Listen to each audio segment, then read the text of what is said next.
ng'akalulu akasigadde mbwomu. Ategeddeko nti amagye ga Tanzania ne poliisi n'abantu baagala kwekalakaasa before akalulu ng'ennaku z'omwezi 29 omwezi guno. Kati kye yakoze n'asitegeeza Nyando amuweereze amagye. Era twogera Nyando yasindisa amagye agasukka 15,000 gayingidde mu ggwanga lya Tanzania nga gaweereddwa ebiragiro by'okukuba buli yenna avaayo kwekalakaasa. So mutegeeze abantu b'e Tanzania nti omukyala omukulembeze wa Tanzania yasabye amagye Museveni agamuwe akagenda omuyambako okukuba abantu okubatta ng'abambadde engoye za Tanzania. So please mutegeeze abantu b'e Tanzania nti omuntu yenna gumulanga akuba essasi munnansi oyo si munnansi wa Tanzania. So I'm here to inform my comrades and my neighbors all from Tanzania that I'm here to tell you, to inform you that within few days from now you're heading towards the general elections. As we all know, the people from East Africa, that Tanzania is heading into elections whereby all opposition figures in Tanzania, they have been arrested by the sitting candidate. She wants to be unopposed. But right now, I think she received some intelligence that the indigenous serving officers in Tanzania Army Forces and some individual in police, they're not willing to let her to kill or to take over power from people. And people are willing to demonstrate. But in that process, that madam asked for support from Museveni, which Museveni ordered his top generals to send almost 500 troops from Uganda. Right now, they have already entered Tanzania, ready to shoot and kill, as it has been happening in Kenya, whereby Museveni sent troops to Kenya to support or protect Luto. It is something which is going to happen in Tanzania. So I'm calling all Tanzanians as we speak that you should be very careful that the so-called SFC soldiers from Uganda, they have been sent by Museveni to protect the president of Tanzania in the forthcoming election, because he got intelligence that people are not willing to allow her to take over power after imprisoning all his opponents who are rotting in jail right now. So I would like to inform all Tanzanians to be aware about this information, and please wake up before it's too late, because now we are fighting Museveni, who wants to control the entire East and Central Africa right now. He's controlling Kenya, he's controlling South Africa, now he's controlling Tanzania, he's controlling Rwanda, he controls Congo, part of it, and he's controlling South Sudan and even Upper Sudan. So that's what he wants to do in East Africa, to be the master and the controller, because for him, he thinks that he can create his own Tutsi dynasty, which can rule over East Africa for more than 100 years. So Tanzanians, stay strong, don't be intimidated by the small group of individuals who have been sent by Museveni to protect that lady in power right now. So that is my statement towards my brothers and sisters in Tanzania. Be informed about what is coming and stay strong. Don't be intimidated. That country was protected and that country was safeguarded by your ancestors. Even the late Julius Muwarim Nyerere didn't reach to that extent where that lady has reached. So please stay warned and focus to save your country before it's too late. Your message mbadde njala mpiseewo. Bwe mala okuyisawo message eyo, kati video etandise. Tetugenda kulwawo. Alright. Njala tegeeza bannayuganda mwenna. Tugenda mu kalulu ak'okulya n'okukomba essowaani. Mr. President Bakyagulanyi Ssennabuka Student akatambe kana akutukako wonna w'oli, njala kutegeeza obubaka buno. Maze okukola okunoonyereza n'enkizuula era n'ekikonfaminga nti ekitongole kya Uganda Electoral Commission ekikulesa mu Bakama tekirina data mutuufu w'abalonzi mu Uganda. Mr. Robert Kyagulanyi Center, I'm here to inform you that today on 22nd of October, I have confirmed that Electoral Commission doesn't have a proper data for voters in the forthcoming election as we speak. That's why Electoral Commission ganged up with NIRA to collect data worldwide and even in the country, which data is going to be used in the coming elections, but which data is based on records that they want Museveni to take over power by rigging votes. So Mr. Robert Kyagulanyi said, I'm here to inform you that NIRA, in conjunction with the EC, they are going to rig elections via using NIRA data. That's why NIRA have been moving all over the world, collecting data from all Ugandans. That's why even Museveni introduces the biometric scanning system, which is going to be used by the state, with some fellow hackers from China and some individuals in Uganda who are going to be helping the Chinese to hack and to rig those elections. So mukulembeze kutegezeza nti ebigenda maaso mu Uganda ESAWA zino njagala kutegeza nti ne Uganda Electoral Commission teyina data w'abalonzi mutuufu. Nga batugenda mu manyi okulonda okubaddewo kwa bulijjo tugenda kuba Museveni ebitundu 9 ku buli 10 by'akalulu. Kati kye baakoze badde balina okusindika ekitongole kya NIRA okwetoola ensi yonna okugenda okunoonya ebinkumu n'okufuna nini namba z'Abannayuganda bonna gye bali okuzikozesa ozikyusa ozizza mu data w'okulonda gwe bagenda okukozesa okulangira Museveni nti afunye ebitundu nga 7 ku buli 10. Kino bagenze ne mu barracks z'amagye eziri e Mogadishu, bagenze Sudan mu South Sudan, bagenze Rwanda recently, bagenze buli wamu wonna okuŋŋaanyaayo. Era gwe Munnayuganda yagenze okuwandiisa n'owayenda muntu yo n'owaye fingerprints zo njala kugamba bitibwa walonze mwaite mugwa kajanja kasumagiza yalira tubalabula muganya okutegeera. So ndo kyo kibategezeza mutegeere ekyo macho kivaako. Kati Mr. Robert Kyagulanyi Sentamu eke Bobby Wine buno bakanjala bukusindikira taata wange mpuliriza omulimu tugukoze era abaana bakyakola omulimu mu bugubi kubanga baagala eggwanga lyabwe. Era njalo twala mukisa guno okubaza Bannayuganda mwenna abakoze omulimu guno ogw'ettendo mu kuvumibwa mu kujeregererwa mu kusomoozebwa n'okukola kimu ne mugumira ku nsonga. Naye this is the reality era njala president agitegeere. Okusinzira ku sources enfunye okuva munda abajasi ba UPDF baba disarming aba indigenous baba disarming abajjako emundu.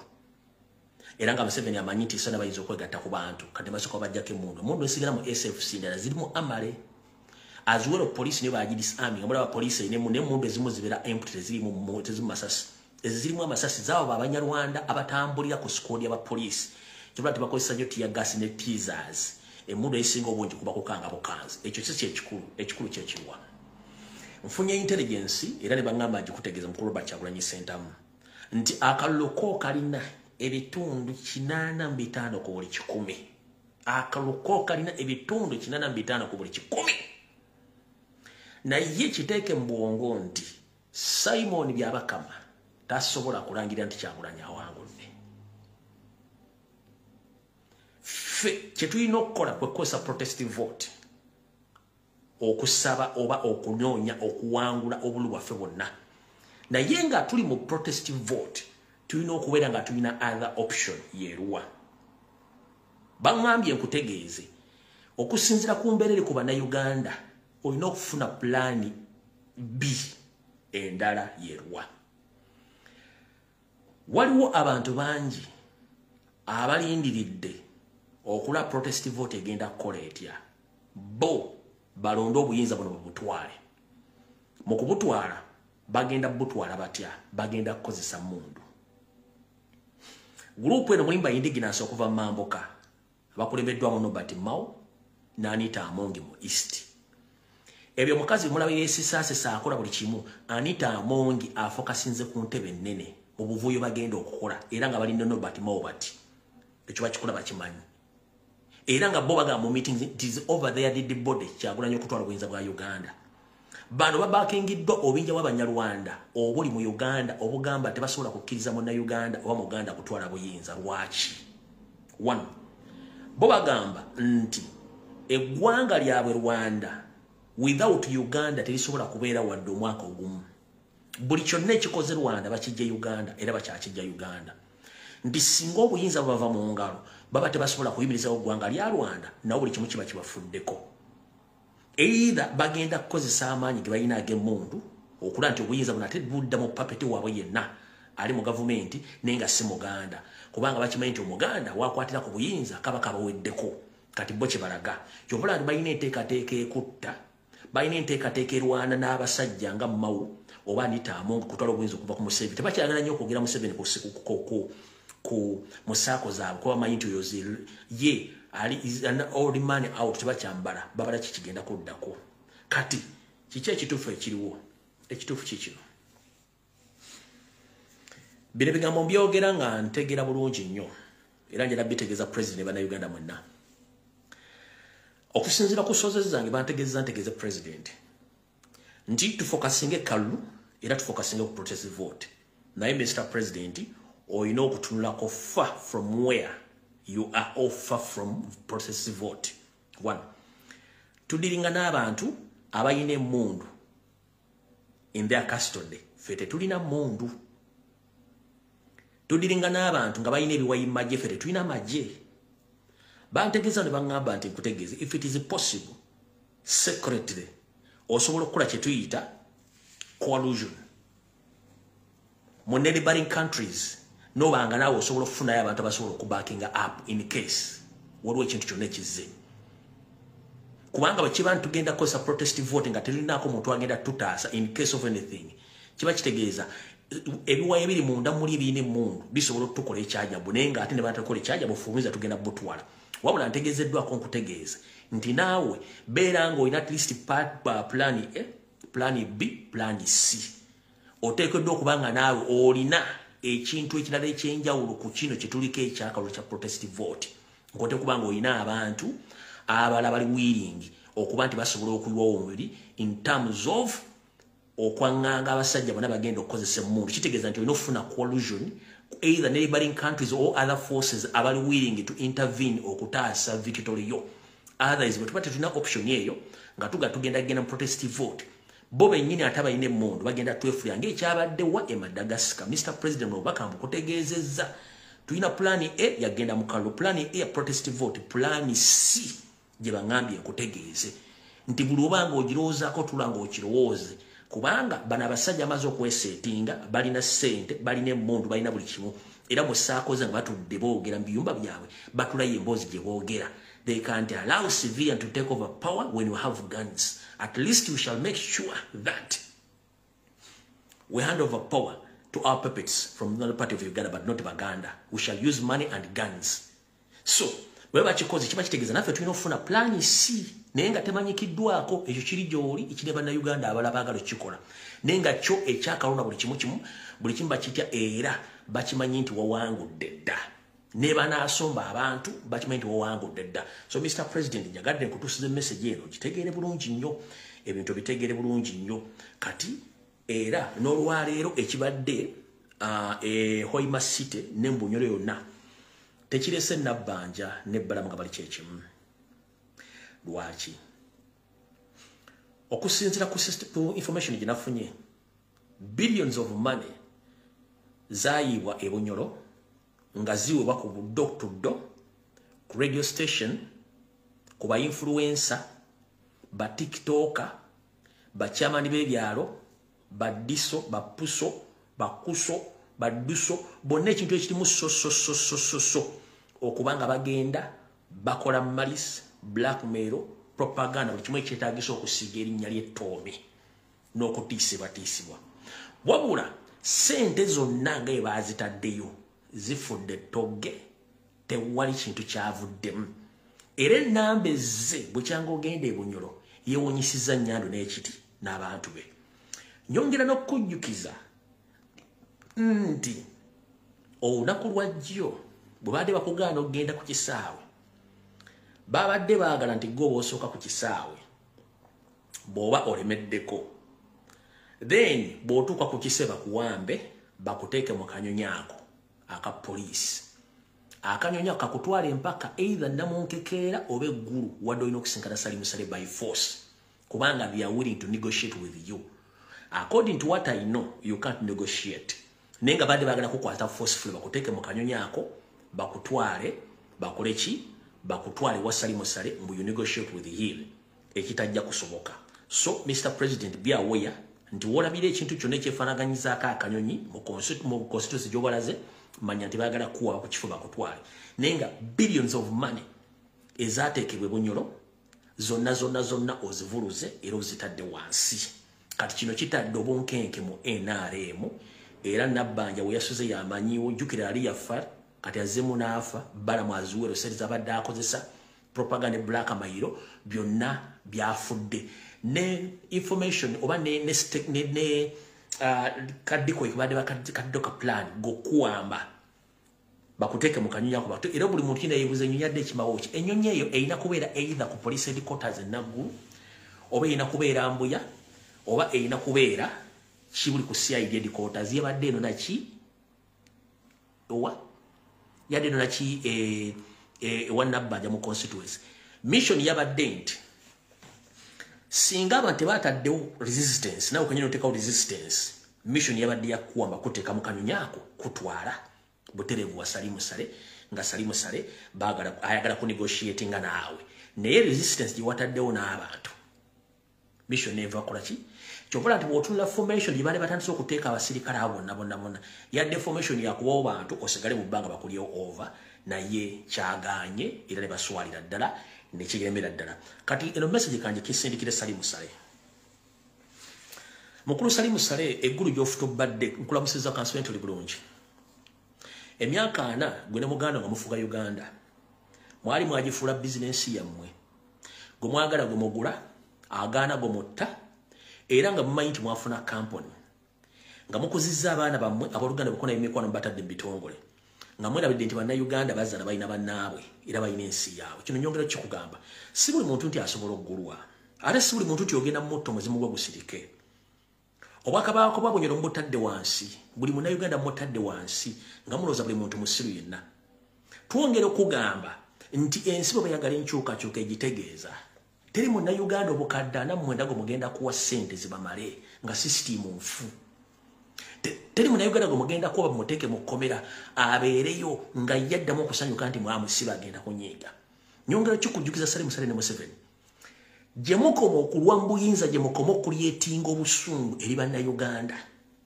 gye mukoma okulwa mbuyinza nga mubba eggwanga muliswanyawo gye mukoma okulyetinga hate eri bannayuganda ngera bategeeza mukole ekintu kimu bwe mba mukyayagala okulya ku mmere n'okubeera mu nsi etali mbutiti mukwate obuyinza mubuweeyo mwagamba nga mutudde mu kasiko temugenda kulwanirira ddembe ne mufuna sapoti okuva mu baganda ne mugenda mu nsiko abaganda ne mbalekayo nga mumaze obbatta mwe ne mujja naye mwe pulaani yammwe yakuleka ng'eggwanga mulisaanyizaawo naye jjukira nti amazzi kasita ozibikira ensulo zaago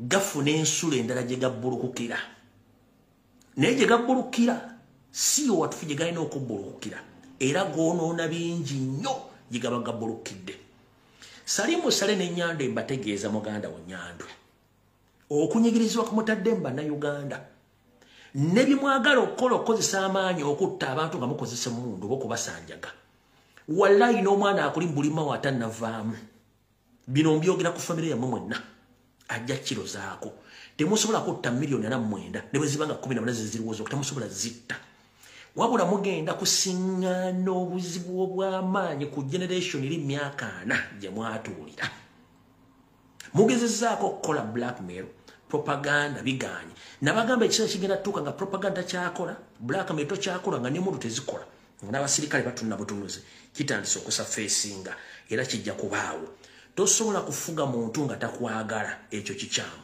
ekyo nkibagambye awo nawo nvuddewo kati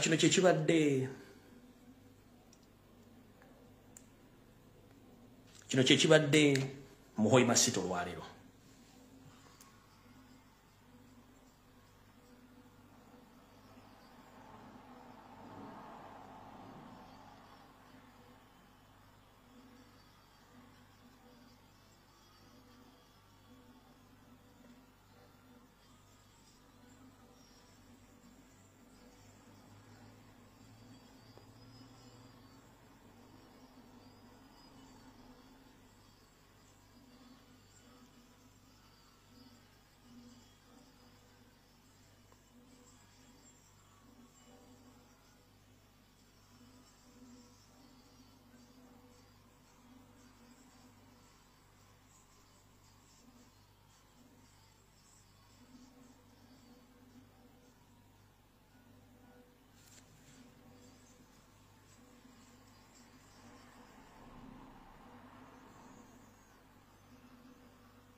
njagadde okujjamu eddoboozi olwa corporate n'endijjamu kati mbutongole akatambi katandike video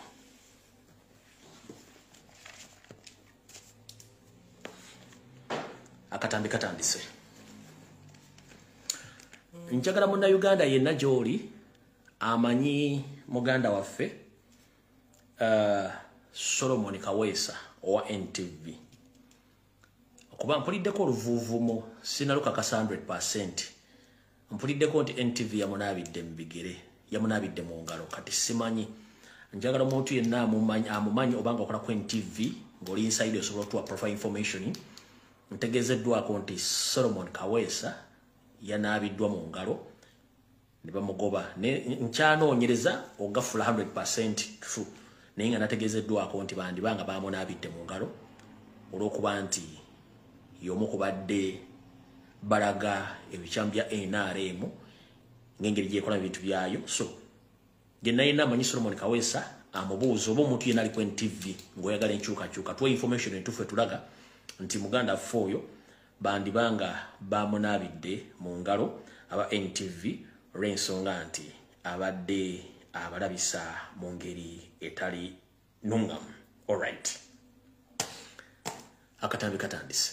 Ennaku z'omwezi z'ebiri mu bbiri ezaakonka ku mwezi ogw'okumi mwaka 2025. Mulamusizaako banyama kansubira nti muli bulungi. Emyaka kati giweze mukaaga. Bagigenda mu mukaaga. Giyera mu etaano kale katugenda genda gye biro mu mukaaga. Bwekyanga ntandika okutinkuula entalo ez'ebbeeyi eza layisi eza looni naye okutaasa ekibiina kya National Platform n'omukulembeze. Kansubire nti ebibalambirayo bulungi nnyo. Nsanze okusoomoozebwa ebisirikko, ebikonge, ensozi, okuwalampibwa n'okumanyiirwa. N'ekyo nakimanyira kubanga eyeeweza omumbago bazikyappa. Naye ndowooza obuzibidde olunaku olwaleero n'olw'enkya mutegedde lwaki navaayo okuyimirira busimbaalaala okulwanyisa abantu abo. Enkwezenge zonna era buli yavuma akakiiko kalonda bubi era akakiiko kalimu kyekubira be bamakaadi bakomekkereza bali luddawa. Mbuuza be bamakaadi bakomekkereza bali luddawa. Nabagamba nti akakiiko kagezaako nnyo at least ebitundu 9 ku buli 100 okugezaako okusengejja okujja abantu ba Museveni mu National Platform. Mbabuuzizza ebbanga lye mmaze nga ntiikula entalo za layisi eza looni eza layisi buli kimu nga nkuba abasajja ba NRM bajja mu Nuupu ne bankolako entalo. Bonna be nakolako entalo bakomekkereza bali luddawa.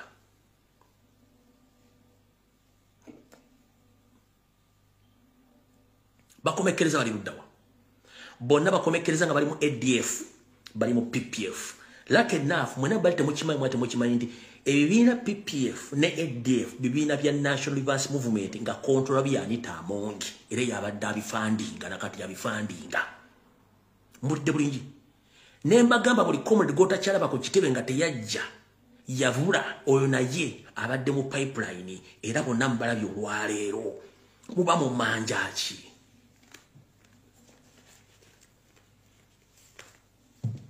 Muba mu manja ki.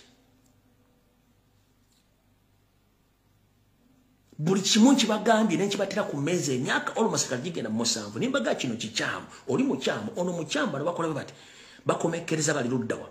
Bonna tebakomekkereza mu PPF ne ADF bonna nga mpuga agamba bafandinga. Nabagambirawo ddewo nti abalina olukola okutta Kyagulanyi bava mu DP block era n'olukola badde nalwo. Kiki ekibaddewo kati?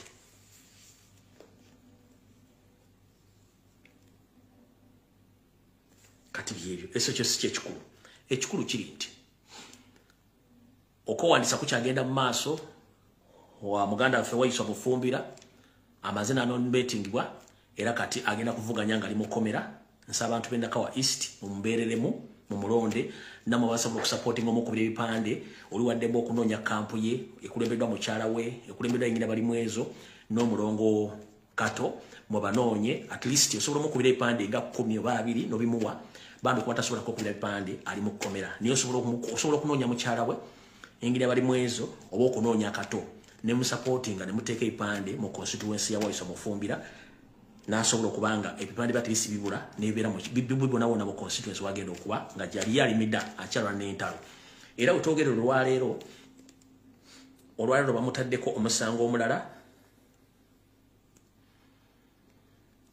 bale bamutaddeko omusango omulala guno wano guno gwe musango mpya oguvunaana Waiso Mufumbira bagambye bati guzabuzi CO/562 2025 Uganda Police charge Uganda versus Waiswa Alex Mufumbiro, a male adult Ugandan age 39s, Musoga by tribe, a lawyer by professional, a lawyer, residence of Mutungo, Zone 5 NAKACWA, Kampala. Statement offense, incitement to commit an offense contrary to section 21 of 1 of the Penal Code Act Cap 128. Particulars of the offense. Waiswa Alex Mufumbiro on the 14th day of September 2025 within Kampala City incited national platform supporters to commit an offense against Uganda security personnel to which or to wit murder. Gwe gomusango mpya ogumuguddwako. Ogula bulungi nnyo. Ogomusango mpya. Waiswa Mufumbiro ngenda kuz'omwezi ngenda kuz'omwezi nya omwezi ogw'omwenda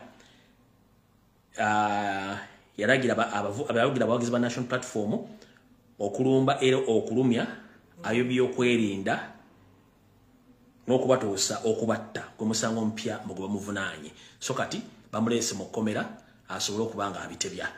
Ekyo kiwedde. Kati mmalo kitegeera ekyo social media musooke mugyesonyiwe. Tukole mulimu gwa kutambuza video za president na za nkyukakyuka. Abasajja bayiye ssente ku social media bataddeko propaganda, bataddeko blackmail, bataddeko buli kimu naye ekintu kiganye. Balina kukola ki? Buli project gye twabagamba nti ye project ne mugibuusa amaaso mutandise kugira nti project. Oyo nvubuka eyaleese obunyuma obulinyanga obugaati bwa banzo bw'ebitaano mbwe simanyi musiyazi oyo state agent era akolera state muteekawo diversion eyo temwagiwadde makulu n'egenda si bwe kiri nti ye ne baleeta simanyi oli kampuni ye ey'amazika agali obukoola sime kampuni ate baagitutte zonna mwaziganye. Ne baleetawo bidiversion simanyi ono omukyala yavudde Saudi America ate bamukudde obukadde 15 ate omulenzi atunulanga atalyanko obukadde n'ennyini yabusindise ng'atunulanga obukadde obutali bubwe kati nagenza okulanga ate asaba buyambi asaba akasika chipsi asaba akameeza asabiramu obuleega n'engatto n'afupeti n'eŋŋamba kati ate ono yagala bamubba obukadde 15 asaba atya capital ezo na diversion mwazibuuse.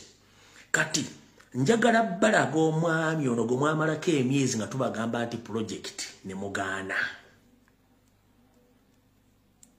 Mujjukira Haji gwe bagamba nti yakwata muwala we nga n'omwezi guno gwennyini gubadde gutandika Haji ono Haji bamukomya ekiboozibozi kye era omuntu akomya ebiboozi bino ye Sakuzi akomyawo nnyo ebiboozi bya diversion era Sakuzi eri akomezawo ekiboozi ky'ono Haji mbu Haji ati akomplaininga mbu Haji amusindikira message baddiŋŋane nga baagala kuza kiboozibozi ne kigaana.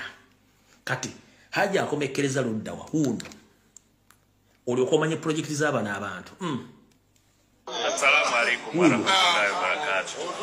Bannayuganda bannange ab'ebitiibwa ab'emikwano nsanyusa okubasisinkanako olunaku olwaleero olunaku olw'essanyu tusinkanidde eggulu mu kikwekweto ky'okufaafagana n'okwaniriza omukulembeze waffe ow'eggwanga n'omuyiirawo omubiri kusobola okutunoonyera akalulu ke ng'aba Southern Sudan diaspora. Tuzze ne ttiimu y'abantu 50 okuva e Southern Sudan. Kati Haji mbu yakwata omwana Haji alina ebyo mulinga situlwayo n'akuuta esseffuliya z'akasooli kati ate mbu yagenda okuwa ne Museveni ava South Sudan muyige kye tuyita system bwe bekulyetinga diversion ne stunts muziveeko.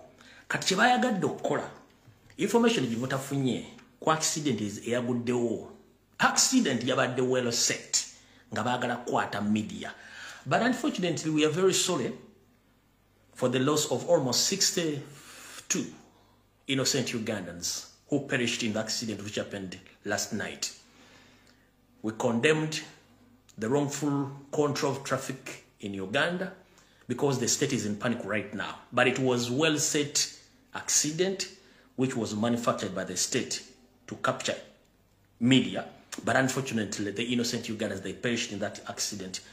We're very sorry and saddened for the loss of the lives of fellow Ugandans. So sad. Naye mutegere bulungi nnyo nti buli kintu kyonna ekijja ku media kyonna kibeera well set capturinga image capturinga maaso g'abantu okubajja ku mulama mukitegedde bulungi nnyo ekintu ekyo.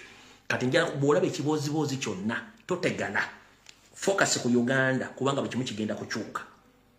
Buli evuma eyenyola n'abasigadde bonna emmandu egenda kuddamu ebalinye badde mbogere ebigambo. Nkiddamu n'abasigadde bonna emmandu egenda kuddamu ebalinye badde mbafokasinge ku struggle temuleekaana. Buno bakanjala buweereza muvubuka gwe bayita Lili Puzzle. Lili Puzzle kansubire nti obubaka buno bunaakutuukako. Nkulaba ennaku zino olumba nnyo omukulembeze w'eggwanga Robert Kyagulanyi Ssentamu. Naye nsubira tena kigambo kyonna kye yali akugambye wadde okwogerako gwe ng'omuntu. Leero njagadde empitaano ku mutimbagano. Lili Puzzle Lunabe, Robert Kyagulanyi Ssentamu talina kigambo kyonna kye yali akwogeddeko era sekirabangako. Wabula gwokera ku makya n'okwata video n'odda mu nnyumba yo oba ku mmotoka yo. N'olumba omusajja n'omukalakatanga takonyika muganda bw'obanga owulira okooye okuyimba. Wandizzeewo mu Masaka n'olima emmwanyi ng'obudde bukyali. Ojja natuuka okunoonya ssente ezigula kando mu nnyumba yo nga toziraba. Nze nkuwoniinza omulundi ogusembayo. Lili Puzzle ne message bagikuwe ono Lumbuye nze nkugamba. Buli awalampa Kyagulanyi omaliriza odzeeyo kaabuwoko. Kati gwe genda mpola nkulabula. Tugezezza kukwata okuno tuge nti gwe focusinga ku music wokanyi. Nendabanga gwe guno musumali gwosembayo kuteeka mu coffin yo nga teri agenda gukubira gwogenda okwekubira omusumali mu coffin we gali bakuziike nga n'envunyu zikulye. Kino nkikutegeeza omusajja gwowalampa takwogerangako. Mulwokuba bawa ssente mujje mulumbe tolisobola era tosobola. Buno ozanyira ku bulamu bw'abantu abaagala enkyukakyuka. Nkiddamu kigamba era nze nkugamba nkuwa ebigambo byange bisembayo gy'oli. Ogenda kufuna ekizibu very soon nga tomanyi wajja ekivudde. Naye oyinza otuuka ogenda okudde wammwe nga n'olimba lwabasudde yagamba nti bannange mbalabyeko nnyo nga tosobola dduyimba ekyo kyo nkikube kuba teri amanyira Kyagula n'asigala nga tagenda kukwatako wabula ekigenda okukwatako togenda kimanya. Ne bw'onoobanga oyina amagini oba oli mulogo tekakyasobola kukontrolinga kati embeera gy'oyingiddemu kuba tewakyali asobola kukulabula. So nkutegeezezza olwaleero komya akamanyira akasumagiza eyalira. Otherwise oyolekedde okudda mu kyalo nga ne 2026 tannatuuka. Oyinza okufuna ekizibu mu maaso very soon. Very soon ogenda kufuna ekizibu nga tomanyi ekivudde naye nga tokyasobola kizaayo. Okimanyi bulungi nnyo nti enani bwekozesa public ekukyawa. N'ennyoko kennyini omukazi wo ajja kukyayiramu. Ekyo nkigambye. Kijje ku nze. Gweweereegerako tomusobola. Era tali kuddamu. Ffe tugenda okuddamu. Sitera nnyo kwogera ku bantu naye nkugambye gwe strictly. Either keep quiet and zip up your mouth oba continue nga kola kyokola naye ku luno ojja genda nze nkubuli ojja genda. Sitera nnyo kuwa muntu time wabula nkubudde Lili Puzzle Lunabe. Site wondi. Ate nze kasita njogera ekigambo n'ekijja mu kamwa kange. Kiba kitegeeza nti naawe owedde. Ekyo kyo kigamba. Ojja kuddamu okukola concert. Oba concert z'onookola ezimuddiringanwa. Bayinza n'okukubira amayinja oba embooko. Sina kindi abantu okukulumba ne bakulagirako bwereere. Ekyo kyo nkikubudde very soon ogenda. Kyo nkigambye. Gwe nkuvuddeko naawe. Kale awo tuvudde onoyo muvuddeko saagala nnyo muwabudde. Mumpulya bulungi nnyo saagala muwabudde. Kati Abannayuganda mwenda njala bategeeza mubeera aweya. Kansoke mbazzeeko katono. Mujjukira bulungi nnyo omugenzi Sseggirinya Muhammad. Mpuuga Sseggona Akalya Maggwa ne banne nga bakyali mu Nuupu. Baali tebakkiriziganya na kibiina kya National Platform okuwa Sseggirinya kaadi. Era baamulwana mpaka olwagifuna n'awangula. Mpuuga kennyini mu constituency ye n'akolaga ne state ne bateeka ebijambiya. Ne bakwata Sseggirinya Muhammad ne bamuteekako n'omuseddekezi Alani Sewanyana. Ne bamutwala yoga mu kkomera gye baamuwera obutwa n'afa. Era ne bafuna ekiwejjowejjo. Mu nkola y'emu olwaleero bali mu kulwana musajja mukulu Mathias Walukaga mu nkola yemu the same people abaganda manya constituency ya mukulu Mathias Walukaga mwagenda okwesimba omulire gombola jabaddemu nga chairman waayo mu mufutu badde ebijambia nga bino biri state funded nga ne police ekimanyiko bakimanyi nti babikola era mwatandise okulaba ebigambo biyitingana nga muyise ku police anyonyole nti yatandise okutweetinga ebige bitakwatagana ku social media platform yechi yagambe takimanyiko era nesimina ajiwaayo wabula ntegezezaako nti waliwo omukazi CID mukyala Munyarwanda w'ensangi agezaako nnyo okulaba nti amuteekako emisango era amuyise olunaku lw'enkya ku makya mbwanyonyole ku misango egimwogerwako kano akakodyo ke kamu ke baakozesa Masaka okulemesa Segirinya ke kadyo ke kamu omusajja Segona kali amagwa kagezaako nnyo okulemesa omusajja Mathasi okulemesa Mathasi Walukaga okwesimba mu constituency ye ya Busiro East enkyalo alina okwewandiisa n'ekyo n'ekikolobero ekigenda mu maaso eky'ebijambia kyonna kiri orchestrated by Segona akali amagwa ne state nga baagala kuvunza omusajja oyo bamukwatiddeko okusinzira bo kye baagala naye tukimanyi bulungi nnyo abaganda manya mwe kennyini mwe muleese obuzibu okulemesa muganda munnammwe ne baganda bannammwe kati njera okubaza mwenda bakoze video nga muvumirira CBS FM ne management yayo mukulu Kawoya Mwebe ne Abe Mukibi mujje balakoje mutusaako engalo mukoze kyamaanyi nnyo okuzza Obuganda emabega mu nkola y'akalogo kalenzi okuba nti mmwe buli muntu yenna eyambibwa kaadi ya national platform gwe muwo mwaganya okulima empindi ku mabega muzukulu wa Buganda nga teri muntu wa national platform avunanyizibwa ku nsonga z'okwogerera ekibiina oba okutereeza ensobi ng'omukkiriza kujja ku CBS oba ku BBS kubanga tukimete mukola ya state wabula ngaffe bwe tugamba tetugenda kulwana nabo omukozi yenna g'omanyi nti akola ku CBS ng'akola program evumira Robert Kyagulanyi Ssentebe w'ekibiina kya national platform omanyi waasula tuwe information ono kyamuziye nategedde dda waasula n'amakaagi musajja mukulu asula mu kazigo ka mitwalo 15 oba kaddabu oba yifute gye muyina wano musajja asula mu kasiwa lusengo luwadda bulumu naye nakeera ku makya nedda ku Kyagulanyi yono wano lukyamuzi ffe tugenda banoonya mpaka kuwulira bubi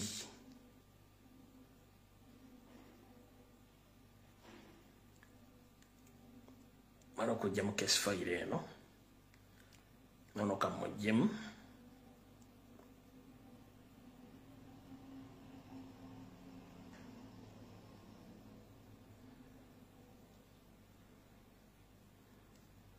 kamujjemu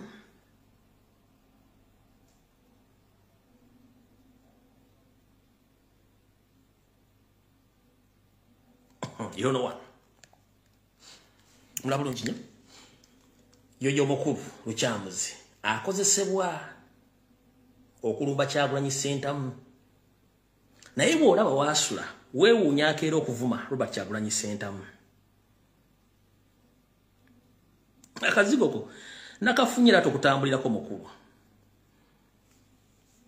tukutambulirako wewoosula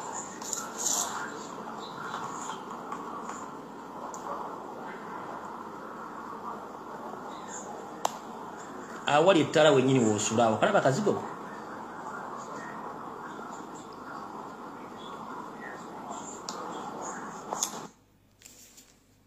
kabawe vidiyo endala olaba bulungi nnyo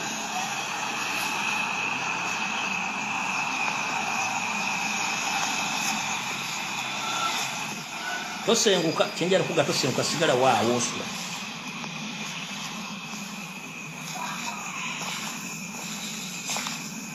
tosenguka beerawo bulungi nnyo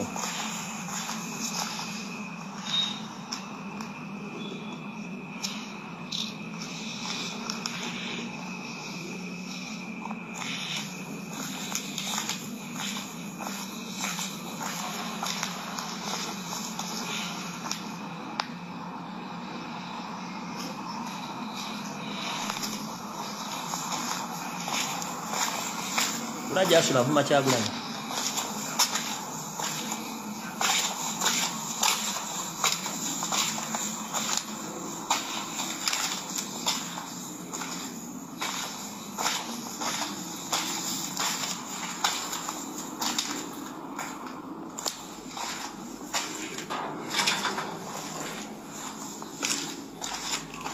kaka kazigo kakuwasulawo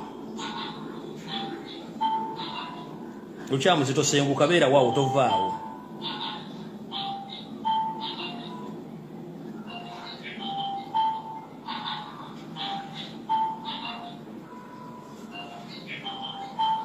tuyambe tovaawo beera waawo awo wenyini akwaka kazigo akuwasulawo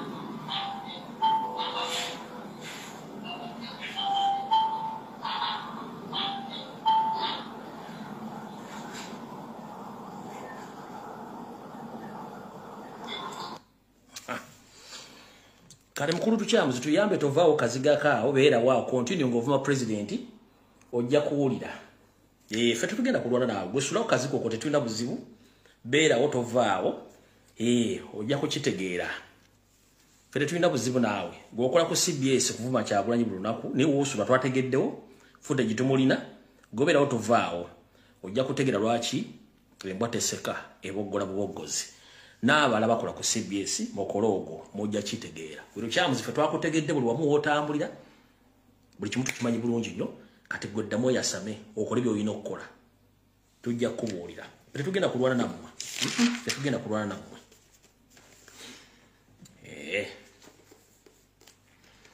kati n'ekira kyesaagala mulwane nabo abasajja ba NRM bonna worldwide one bagamba ekibiina kya National Platform muyaga kati essaawa zino ogubadde omuyaga ate bagufudde nti gwina ba-converters abakonvatinze okuva mu Nuupu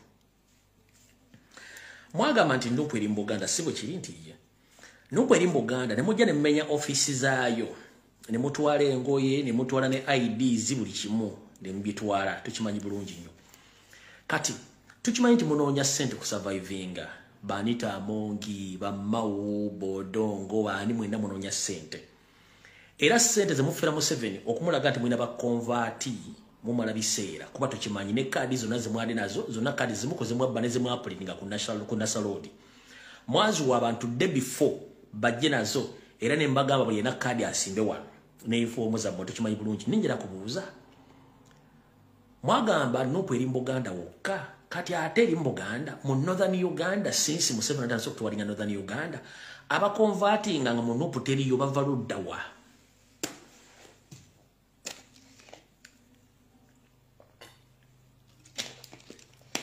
abakonvatinga abali mu Northern Uganda mugamba Nuupu teriyo ate bava ludda wa abagabyeyo kaadi empya bemwambaza uniform empya ate nga mwaga teriyo bava ludda wa kati bali mu mufera abaffe tebasobola kukyuka wala kinjalo banga bakiri bwe kiti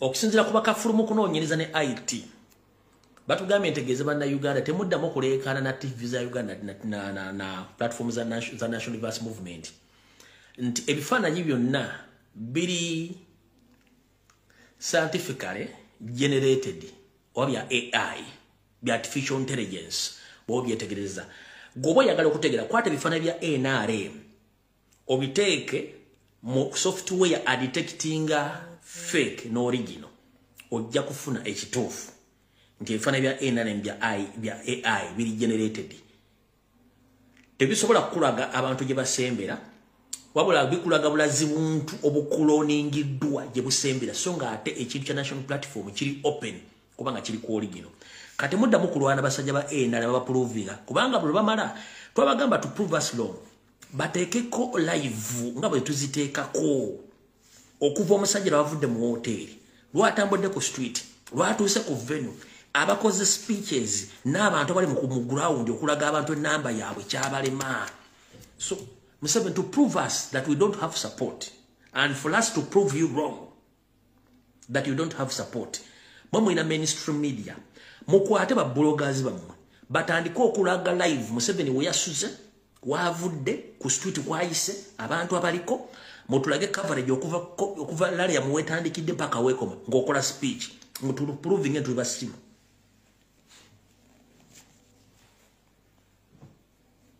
katulwachi mulwane AI bifana biri generated inno temuddamu kuleekaana ffe Kyagulanyi mulaga nga ava mu hoteli n'atambula street nayingira ku kifo agenda okubira campaign ne batulaga campaign abantu gye batandikira gye bakoma bye boogera okuwagira buli kimu kati ge kwate bifana bya Nyando biteeke ku byafula beche ekituufu lwaki mukana abantu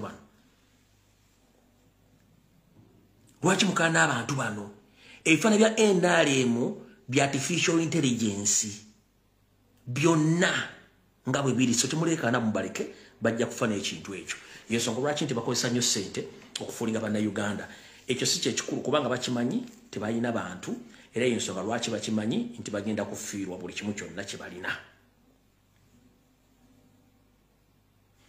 so kadi zonna babbanzibe endala nfumbire ku Nasaloodi ezisigadde zo ne t-shirt bakubankube kati wane wali okulya nokomba essowaani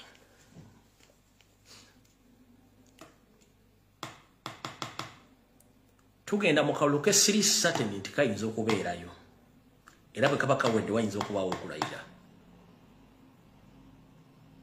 mwenna abaagala enkyukakyuka abali mu system mufokasinga ennyo ku mukazi gwe bayita Anita Amongi guno mulundi gwa kusatu nga mbagamba to all peaceful lovers in Uganda, don't focus on Nyando Yosoferi Bahabura Museveni.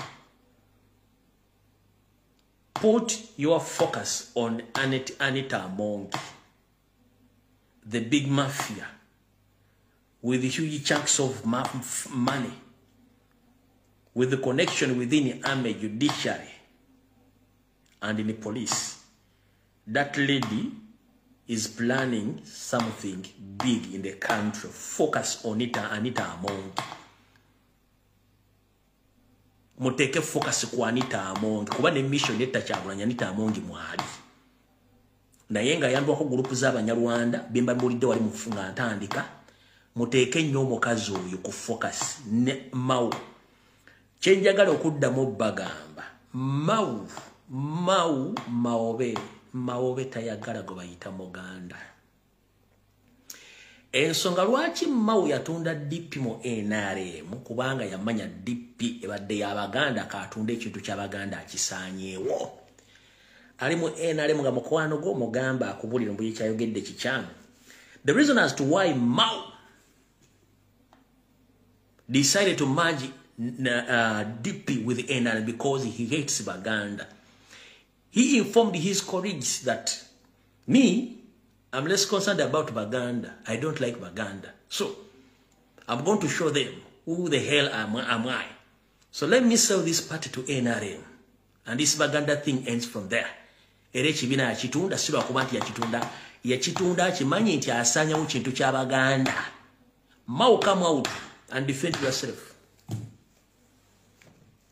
Mau merged DP with the NRM because he knew that DP, its foundation, was in Uganda. As he hates Baganda, he decided to merge DP with the NRM to destroy Baganda politically. So, but unfortunately,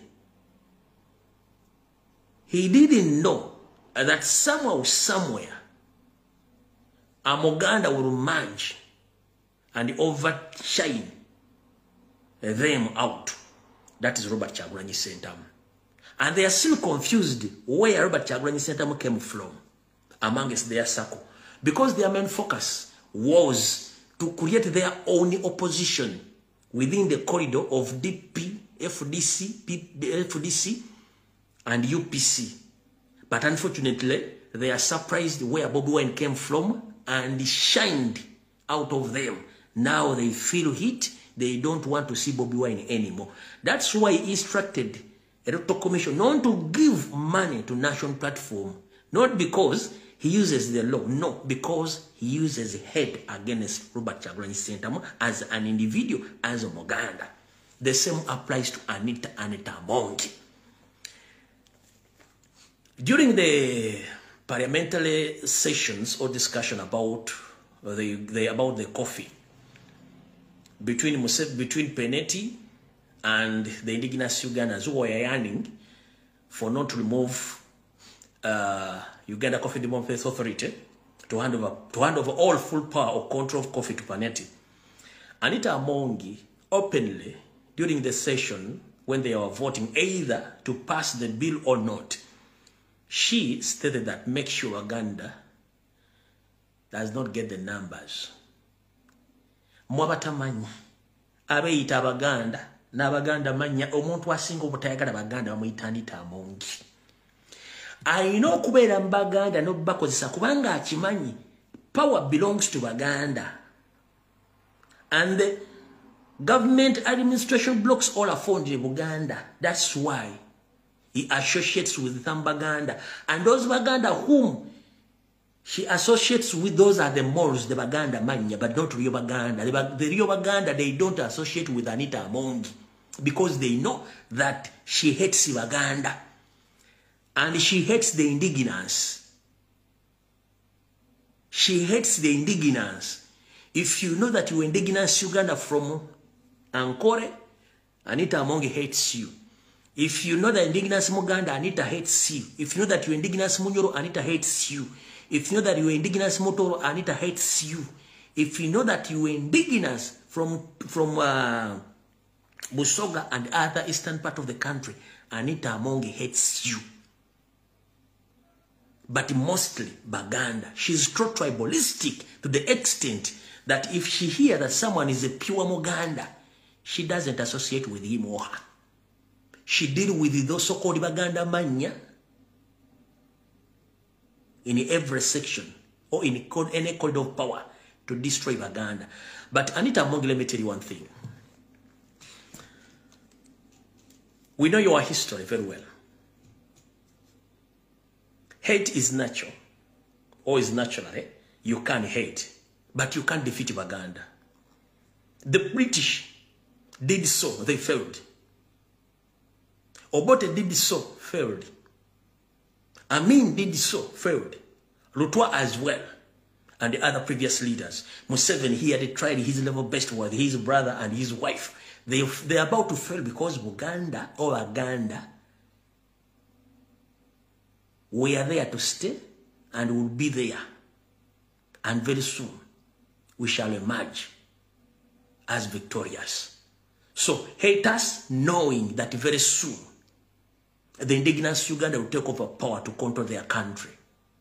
You too, you are indigenous Uganda, but unfortunately, you are so tribalist that you don't want anyone who's not from either from Rwanda or from your family or from the northern part of Uganda to take over power. You hate the indigenous, but unfortunately, you hate yourself. Because the judgment day is coming, you will be judged like any other morals in the country. So, you can't be there to force yourself on Ugandans. You can't. First and foremost, you don't qualify to be in that office. You are a thief, you are a criminal, plus the entire regime. And today onwards, I want to inform all Ugandans, please don't call Nabanja Prime Minister. We have two options today. One option, call him Crime Minister. Crime Minister, not a Prime Minister. We have two options, two names. Either Crime Minister or Criminal Minister. Or what nina amanya abiri genjagala mugowe Nabanja. Si a Prime Minister no kuvolwaro. Ye Crime Minister. Nchidamu ye Crime Minister or Criminal Minister. Echa play mu kijeke chiga play mu chimujeko. Ngida basaba.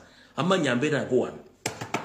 Okuva n'olwaleero kansaba n'abali mu campaign temuddamu okuyita Nabanja Prime Minister ye Crime Minister, crime as omuzi w'eminisita omuzi w'emisango oba Crime Minister oba Criminal Minister bibiri mibuwandiika Criminal Minister oba Crime Minister biri ebi bibiri kwe muba muzi olwaleero Criminal Minister oba Crime Minister ebigabo biri ebi bye muba muteekako olwaleero Tachari. Kuba she doesn't deserve to be called a Prime Minister. No. Nabanja, she deserves to be given a new name or a new title. Crime Minister or Criminal Minister. Because Speaker also falls in that category. Deputy Speaker as well. crime minister as well. The entire system, all thieves are criminals. So from today, Nabanja to mean a crime minister or a criminal minister. Take a prime minister, no. Ero wa dembe minister no muita criminal. Kati muliji mweno, buli minister na oluwa de muita crime or criminal minister. Chiba chimara. Mwichua wiche, mwutanga polisi ganti muvumbirire dembiri ya minister. Ngateba criminals. Those are criminals. Elia musafiri mulireke. Nzemba wa derinye pia. Uye criminal minister or crime minister. Chimara. Autovudewo. Kare tugenze ku kachiko kebyokulonda. Akachiko kebyokulonda nakateko okubba akalulu. Emmotoka zabagenda okubbiramu obululu okwetoola eggwanga lyonna zaafulumya edda ziri ku mubzi ekyambogo wezipaakinze. Mr. Samuel Bakama, we know it very well that you won't announce that Noop has won the elections or Robert Kyagulanyi Ssentamu. You are going to announce Museveni as well, but for us, we are going to use protestive vote. But I'm going to expose you a little bit. First and foremost, you purchased almost like 100 pickups, which are going to be used in transporting dearer forms from different polling stations to district headquarters. But the public doesn't know. Even the parliament doesn't know. It is a secret between you and the state. So I'm going to expose you and expose these vehicles which you have purchased and packed at MUBs, waiting to be used during the transportation of votes in the process of changing DRC forms as well. Omwamchalo omwami ono baso with the pickups ziri mu 10 plus ne drones ezisobodde kukwatako emmotoka dozanga 50 plus bapakinze ku mobs manji baziterese nga bagenda zikozesa mu kutambuza n'okubba obululu mu ggwanga lyonna. Bana abasajja tubali maaso lwakuba tebamanyi ekifaananyi kye kino wano ngenda kuzanyira video emmotoka zeezo ziri ku mobs gye baziterese manji no baloza tusobola zitegeera tetusobola kutuukayo oziraba kabangali. Oziraba baloza tetusobola kutuukayo kale kankuzanyira akatambi kano.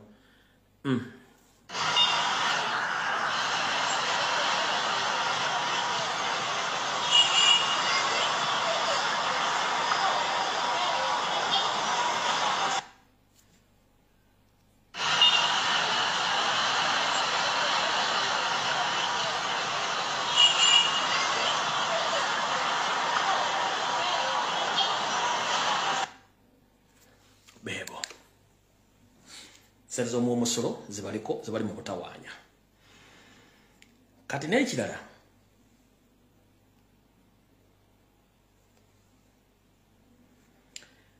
olwale bamaze okuwandiisa abantu baabwe bali mu Kampala basomba abantu ekisinza oku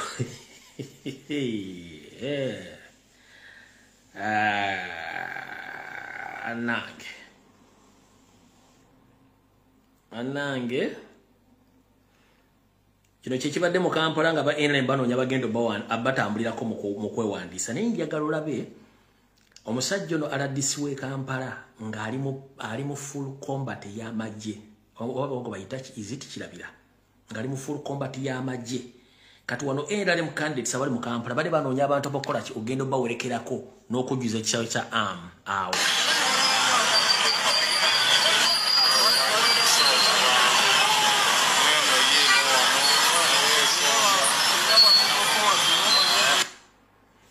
Uzirabye?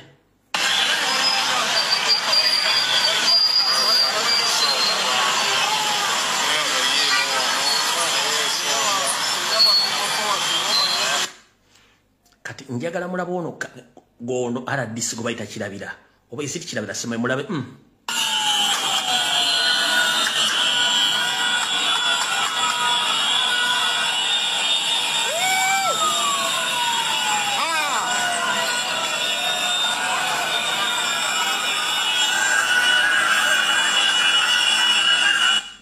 okalaba kali mu full uniform ey'amagye. Kali mu full uniform ey'amagye ka RDC.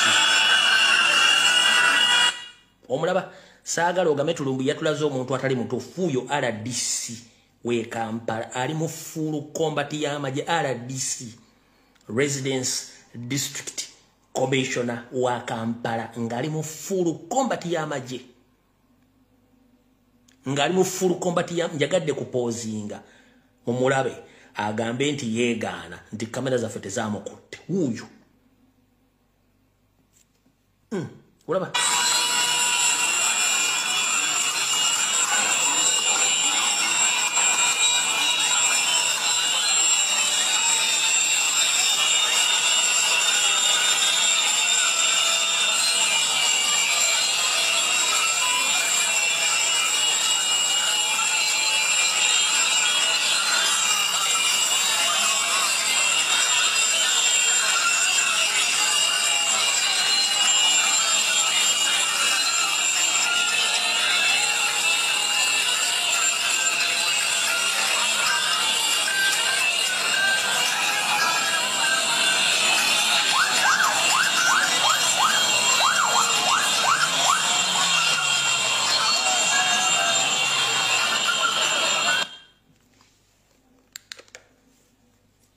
basomba abantu babuze.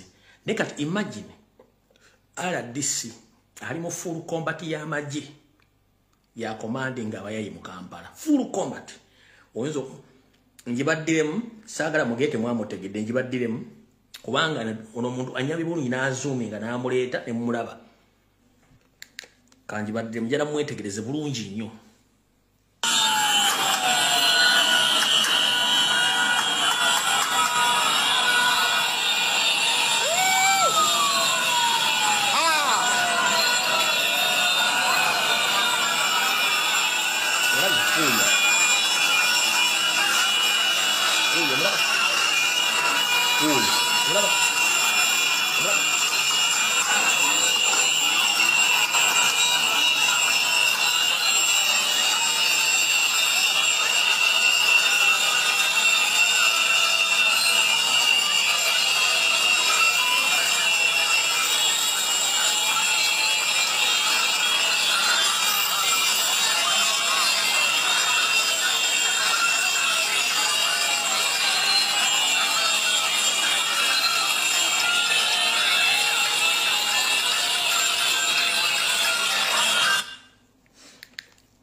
Bwetumalawo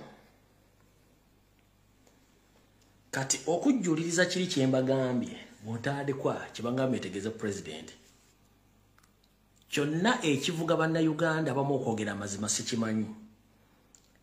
Romusha n'abadde ku programu yaabwe eya NBS nayogera ebigayo bino nga nze mbibagamba buli lunaku njagala okawobodde ngera kazanyako eddakiika 2 okawobodde bulijjo mbagamba information nenge mando jja kukwata omuntu ajogere kati wira bulungi nnyo Romusha nga abyogera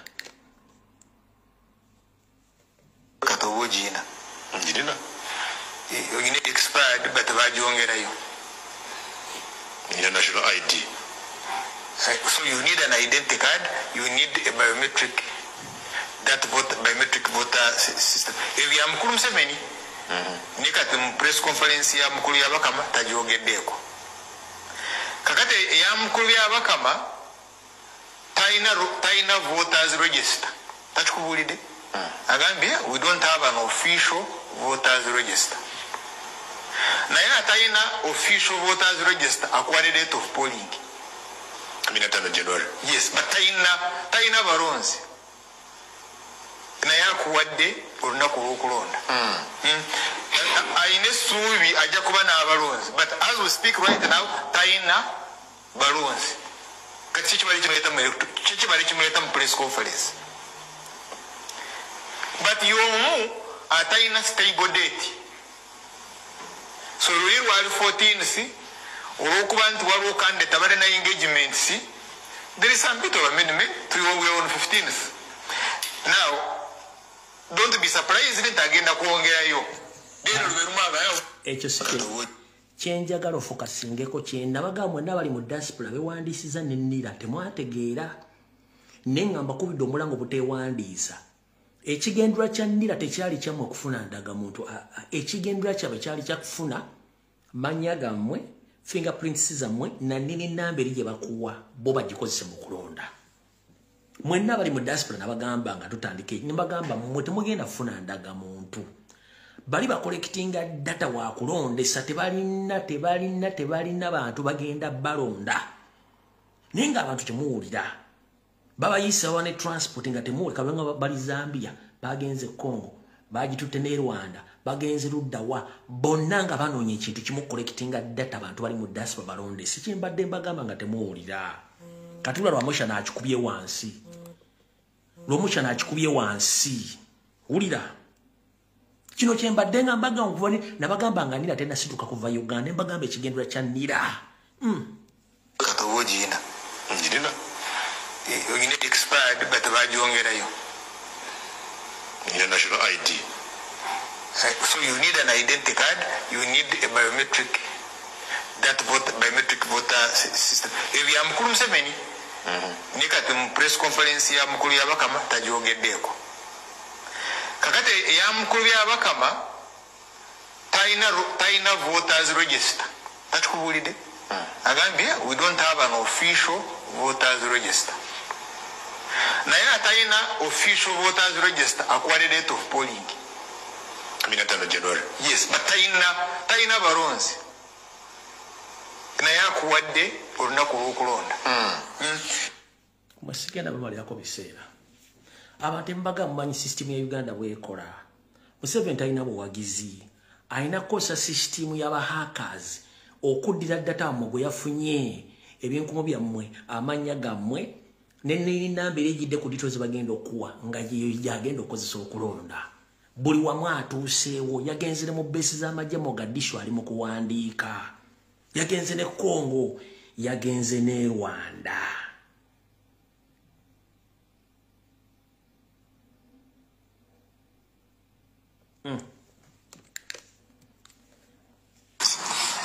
especially the Rwandans who are across mostly Butanda is that the border and the Kawunje, so they come and register in Uganda. Because of that, we even intercepted cheats where the Rwandans were being allowed to register. So you can see this has been a cartel, and therefore I've even engaged the NERA officials to ensure that the data which is from the borderline should be critically scrutinized, if not even suspended, to ensure that we do not have infiltrators in that form, because in effect they will even overrun the amenities of Uganda. You find that when you get a registration certificate through ID, then you are able to benefit from our fewer natural resources here, land and what. The constitution says whoever is a Ugandan can buy land. So therefore you find if this is an unnecessary registration or careless registration can lead to population explosion in that form, and which can also finally override the amenities of the host country, the country that these people are registering in. So it is a serious security concern, but we are trying to arrest it. But I also appeal that this is our function as a district, because I'm the head of the DMAC.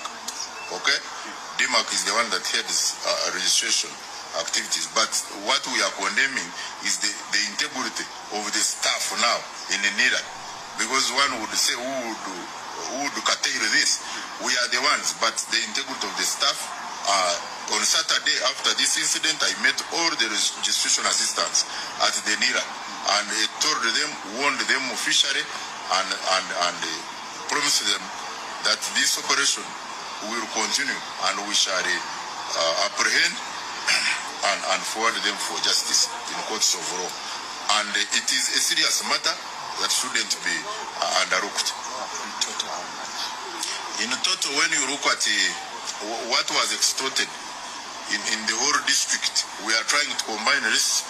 It goes almost to 90 million, because if a person is charged 10,000 for from 5 to 10,000 to 20,000.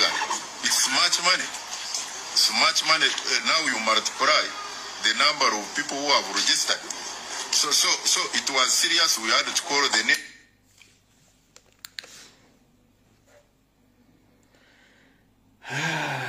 Uganda.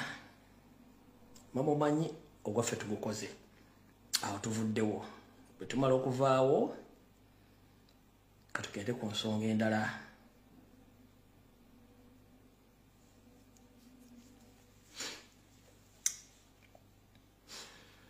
Alright. Abadde bajjukira era bagoberera information gye mbadde mbawa. Nabagambako nti NRM bwe nalaba kigisusseeko nga Kyagulanyi ajambudde nti balina bantu. Poliisi eyinza okwagala okugamba egenda kweddiza okukontrolinga bakandidate naddala wa national platform. Ekibaluwa yakiisiza ne tetujja kugendayo. Kati katugende wano.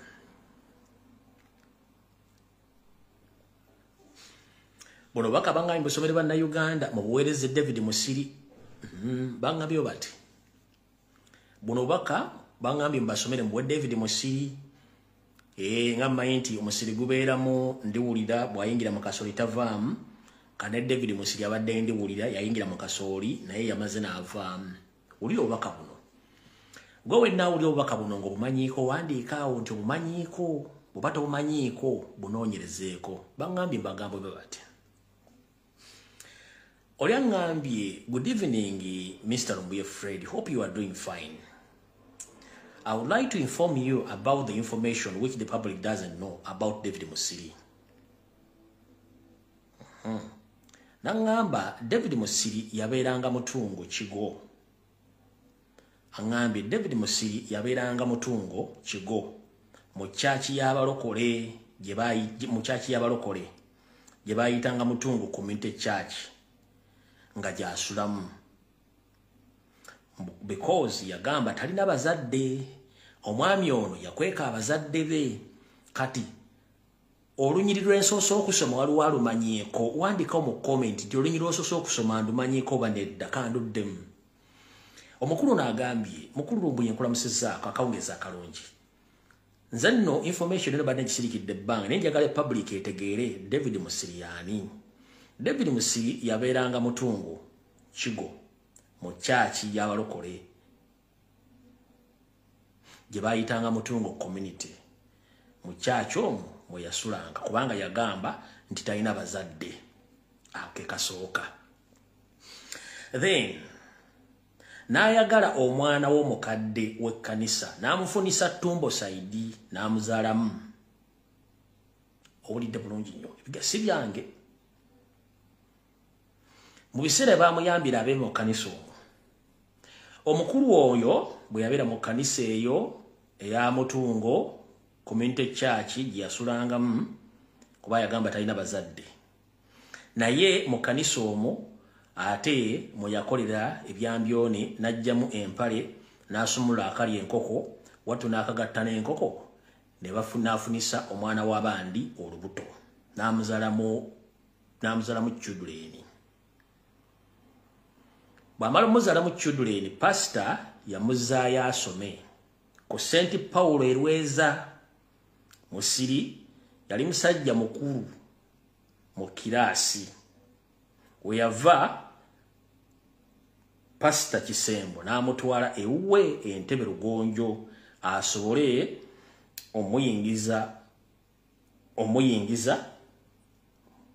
ku university. Omukulu oyeefuula n'adduka ewaka teyaddamu kulabika. Addamu okulabikako mu kwekalakaasa e Makerere. Naye tabalimba nti mutottololo musajja mukulu ayingidde emyaka 40 egy'obukulu. Si muto nga babagamba. Era yalimba n'abakadde b'ekkanisa ne nannyini kkanisa nti talina bazadde nenge byafaayo bimu biraga yagamba nti mulekwa. Nenga ate kuva dda mbuto bwe omwami ono ali connected ku NRM okuva mwaka 2021 n'okutuuka abadde yekwese mu struggle ng'alinda kasente na kufuna identity kulozesa bantu nti wankyukakyuka. Kale na amanyi ebigambo bino mujja bimpeera David Musiri mugambe nti ensi yamutegedde yani. Mutegedde bulungi nnyo yoyo David Musiri yabadde yekwese. Obaka mubategeeza mutegeeze kati agende mpola kubanga nabagamba babamanyi bangi nnyo era basirise na information bagirina kati bulanga omuntu yakweka abazadde be n'amala ate naddira omutukadde w'ekkanisa n'akwata omwana n'amuzala mu children n'amusulawo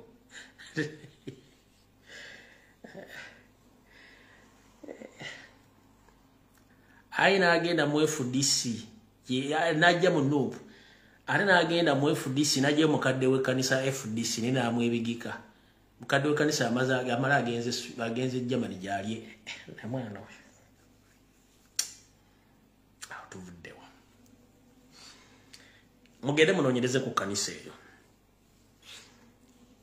Alright, kati awo tuvuddewo sigedde tukyalina obudde. Emisana ga leero ndikodinza akatambi naye kateekayo ku mutimbagano gwange. Katambi akabata kasobodde kala mujja kalaba ndi mu t-shirt yange ezirugavu erimu bu stripes obweru nga nyanukula omukulu eyita intellectual mukulu Nsereko Muhammad bwavudde nayoga ebigambo bitakwataga ne mudda mulungi nnyo. Kati nammwe kennyini mwawulidde byayogedde naye nga zo ssente yamaze zifuna kati eziwalampa era waddemba okuwalampa naye ffe ekizibu kiri kiti ffe mutuwalampira ssente ffe tubawalampira bwereere kubanga tuli mu yoga ggwanga ate mulina okumakinga sure nti Nyandu asigala kuba watasigalako mumujja kunoonya munywa amazzi kubanga buli muntu alina omusango gw'obufere okitegedde bulungi nnyo n'ogw'obubbi. Kati ku bigambo ebyogeddwa omwami ono yagambye bw'ati era omwami ono agenda omuddamu yagambye bw'ati era kazanyeko eddakiika emu kuba nakali nakazannye yagambye bw'ati utamanya kibi nnyo kibi nnyo omuntu okuba nga tamanyi ate nga tamanyi nti tamanyi. One, the laws of Uganda say all minerals in Uganda belong to the people of Uganda. However, communities will get royalties. Kakati bw'owulira omuntu ng'ayogeza omutwe nga mu mutwe gwe mwe muva ekigambo 10%, gulowooza omutwe gw'oyo nga leader guba gukola. Alright. Omukulu ewata byatudde ku radio n'ayogera. Kanyongereze ku bigambo bye. Mukulu Muhammad Nsereko omaze emyaka 15 mu parliament ya Uganda na kati ng'oli ku kakiiko akatetenkanya ebyenfuna by'eggwanga saako n'okanonyeza ensimbi. Naye njala kubuuza wali otuuseeko wonna ewali ebyobugagga by'eggwanga gye babisima katugambe ng'ewasi mu mafuta bwenye wali otuuseeyo nti okimanyi nti eri abantu abatasasulwa ku ttaka lyabwe nga baagobwa bali mu concentration camps wali otuuseeyo tokikolangako. Nsereko Muhammad osobola okunnyonnyola eggwanga the income and expenditure y'amafuta ga Uganda? Osobola okunnyonnyola bannayuganda the income and expenditure eya gold wa Uganda? Oyinza otunnyonnyola agreements endagaano ezasayiningibwa ku byobugagga bya Uganda okuli amafuta ne gold? Era tulako kiri leero tudde ku komiti gy'otulako ne baleeta endagaano ezo mulisomera bannayuganda. Osobola okunnyonnyola abantu ba shareholders bali ku mafuta ga Uganda nga bannayuganda kwe bali? Nsereko Muhammad osobola obbanyonnyola? Tosobola kubanga oli fake. Tukimanyi bulungi nnyo nti mwe mutula mu studio nga mukozesa emitwe gyammwe ne mulowooza temutegeera kyekizibu kyammwe naye temutegeererako ddala. Kye tuyita etteeka. Etteeka liddamu ne liyitibwa ne baliteesako balirijibwawo kasita gavumenti ebeekola ki? Evuddeko bayabikola.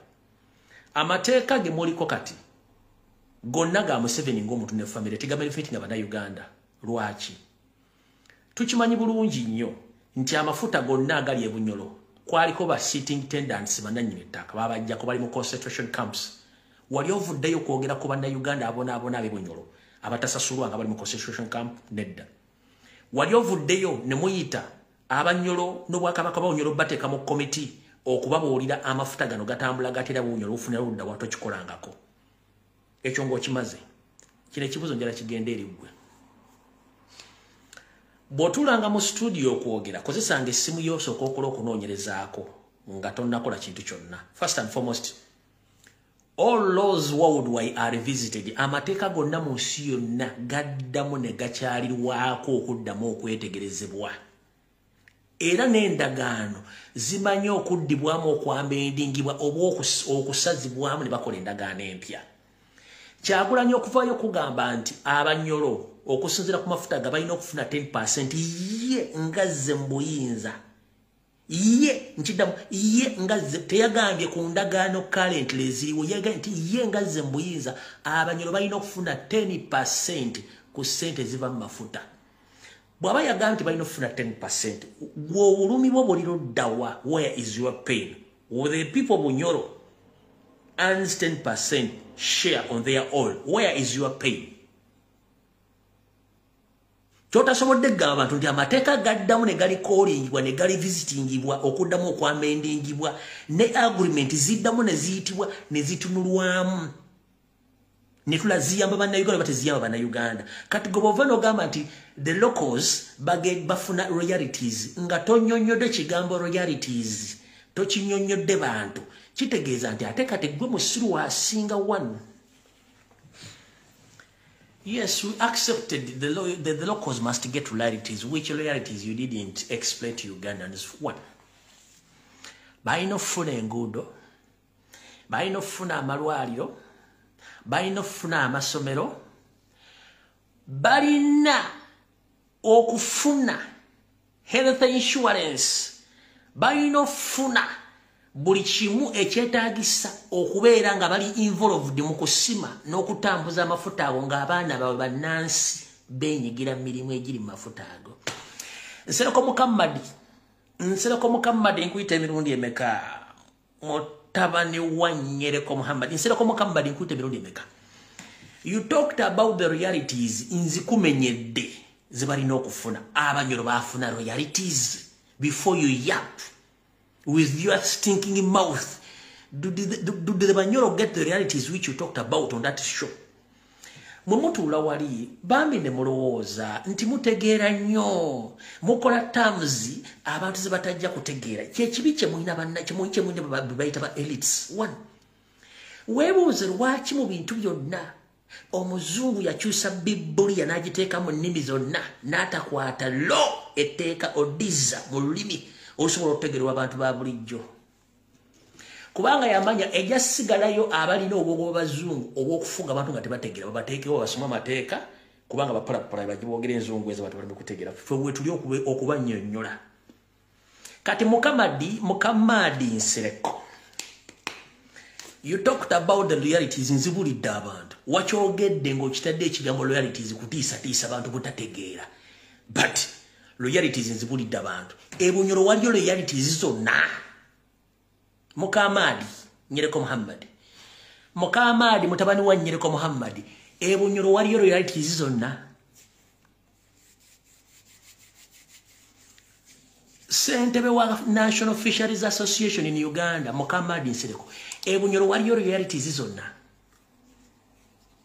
Who owns Ugandan oil? Genda ku Google bajja kubuulira. Mukammadi tasobola kigamba. Katolo okuba nti nze najja nekuba omulango gotakungula buli muntu ajja ayogera ensonga okusinziira ku ly'eggwanga lye. Ndi musajja musanyufu nnyo nti abaana basobola okujja ne boogera ensonga zino oba wendi oba siri oba jja zoogera. Jjajja twaba tinkuulira tinku. Ensonga lwaki temunjagala natinkuula tinku abantu bavaayo ne boogera ensonga zino. Kati wagambye mu nsi yonna teri tteeka liragira oba tewali nsi yonna mu nsi yonna ewa bannansi buyinza ku oiro yabe tebafunako percentage. Kyali wange simumanyi wuuno yakunnyonnyodde nze Mukammadi sinaga kunnyonnyola Mukammadi Nsereko. Wulira Ibo Muhammad Nsereko kkiriza nti tewakoze research. Robert Kyagulanyi Ssentamu yabadde mutuufu ku nsonga z'amafuta g'ebunyolo bwe yagambye nti at least government ya Uganda ebitundu bya bunyolo yali biddizaayo 10% ku ssente ze bajja mu kusima amafuta ba mu kutunda amafuta agava mu bitundu byabwe companies yawa contract. Ekyo wagambe nti Robert Kyagulanyi Ssentamu alina village excitement. Nti beyogedde tebiriyo era tewaliwo example yonna mu nsi yonna ya government ekola kintu ekyo. Nkusaba obimenyewo kubanga mbadde nkusuubira ng'omusajja asobola okukola research intellectual. Kubanga e Nigeria government yayo ebitundu bya Delta region gye basima amafuta e Nigeria oba states eziri mu Delta region bateekawo fund bagita derivation fund. Ebitundu ebyo babiddiza 13% nga bagijjamu eyo fund gye nkugambye ku ssente ze baba bajje mu kutunda amafuta agasimibwa mu bitundu ebyo. Era ekyo bakiteeka ne mu ssemateeka wa Nigeria wa 99 ne bateekawo eyo derivation fund mu section 162. Ebitundu ebyo babiddiza 13% ku ssente eziva mu mafuta ge baba batunze nga gasimiddwa mu bitundu byabwe. Ebigambo by'oyogedde Honorable Nsere kusaba obimenye okubanga biba bikulabisa kojja wange. Mukamadi Nsereko e Nigeria bakugambye section gyeri mu Derivation Law Act nga ekitundu kya Delta region kifuna ebitundu 13 ku byobugagga by'eggwanga. Kati Mukamadi Nsereko ebintu ebyo novaayo binnyonnyola abantu babulira endagaano. Mukamadi Nsereko olaba n'ennyanja gy'oli CEO ya fisheries tebaddamu ne bagirifueling kuteeka byennyanja birala balya buli kuva kuwulira bubi nga naye bakuliramu. So bwe mbeera awo n'oyogera oluzungu n'oteekawo ekigambo awo atakimanyaga ate kati kinagamba kati bw'oyogera ekigambo royalties bantu bangi baganda ffe tebakimanyi. Kati nze royalties nze bategeezezaako ezimu paati mba obumenyeddeko entonotono the royalties ziwayogeddeko naye tewakinnyonnyodde kubanga mwe mwayiga kujja n'oyogera oluzungu ttaamu n'ogiteekawo n'otegera. Kati abatamanyi oluzungu bagati akasajja koogedde ekigambo nibo omubuuza kyategere nga takimanyi. Kati nze abantu mbabuuliddeko royalties ezimu n'enkubuuza gye ziri teziriyo. Ate nekugamba nti agreements zaamendingibwa amateeka gali visitingibwa okusinziira ku incoming leader oba president yenna abazze okuddamu okuli visiting endagaano ezaakolebwa. Kati kankuwa ekyokulabirako omukulembeze wa Burkina Faso aliko endagaano zonna abakulembeze abazi baliko ne bakola ne bu France zonna yaziri visitinga nazisazaamu kubanga ezo endagaano tezifavalinga bannansi. So CEO Uganda Fisheries and Advocates Company, please Mukamadi Nsereko, put yourself in a proper position to zip up before it's too late. You are exposing yourself. You went on to attack the innocent Solomon Kampala.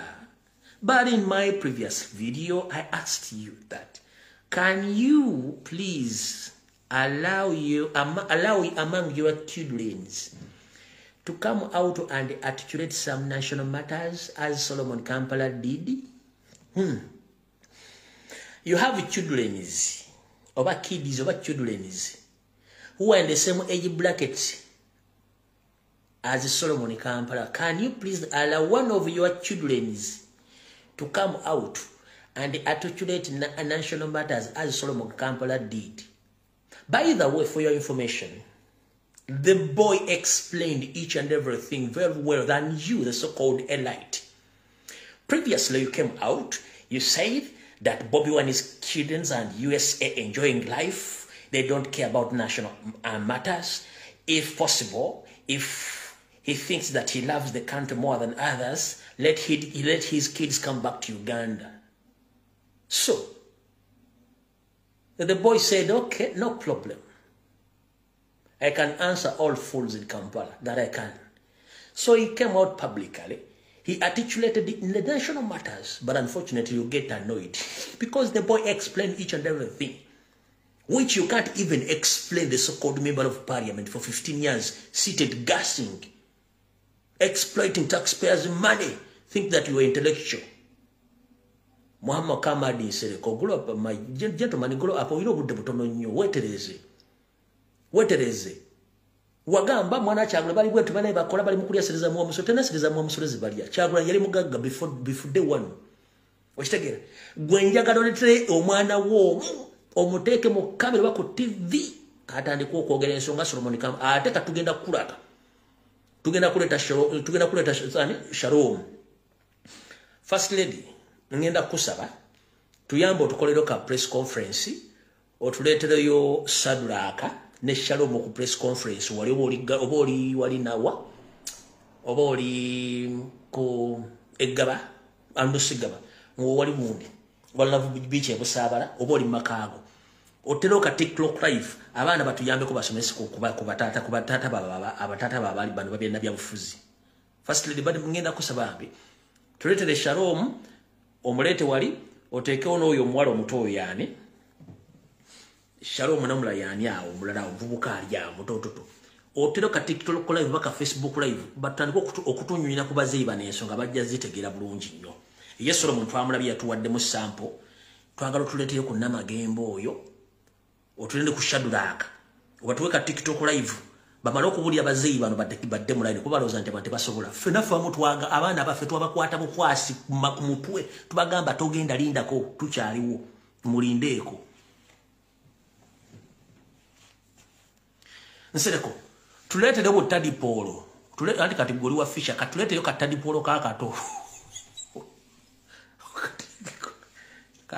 nyole nsonga tulete doko one of your tadi polos please help us and bring one of your tadi polo to explain the national issues as Solomon did tulete obuli butedi polo boli nobo tulete katadi polo katuleke kasobola okunyonyola ensonga zino so my First Lady michara babi tungu bambi tuyamba tukolero ka TikTok live wa Facebook live otuletero Shaduraka wali ne Namagembe wali ne Shalom wali obatuterekao basuke batu ne subi baterekao malo kunyonyola basajja bala befura bamanyi information ya Uganda tuyamba just one day tuyambe ko buyambi Yesu Solomon twamutegedde yawedde kate twagala twamutegedde katwa tuletero kati yensere kwa tuyamba tulete butadi polozi obuto bukeyo obuto wante bya yakola mu fisheries ya tulete butedi polo obuto obukere obera mu nyanja obuke bwazaala tubulire ensonga zino sereko wa Uganda fisheries kat no nyanja walo obukere ufanaga no nyanja bayita butedi polo obuleto obunyanja obuto bule butunyonyole tulabe kyo kibusobola fa bafe twakwata bakwate nga twabagenda kulabuka for national matters tubagamba no mulinde ko fa tukyaliwo nenga twabakuteredde tubaterana mujja kutya abantu bangi basibya abana babaga no wait a minute mulindeko fe tukyaliwo wanu abana bayina abana nga bazibu nnyo nesinga abana atero okujja ne bayingiraawo ku national matter bataka kuwatikirwa mujja kutya alina bana bafa baliwo nga tuli tetusobola nga abana bakambwe nnyo tusinga abaffe twakwata bakwate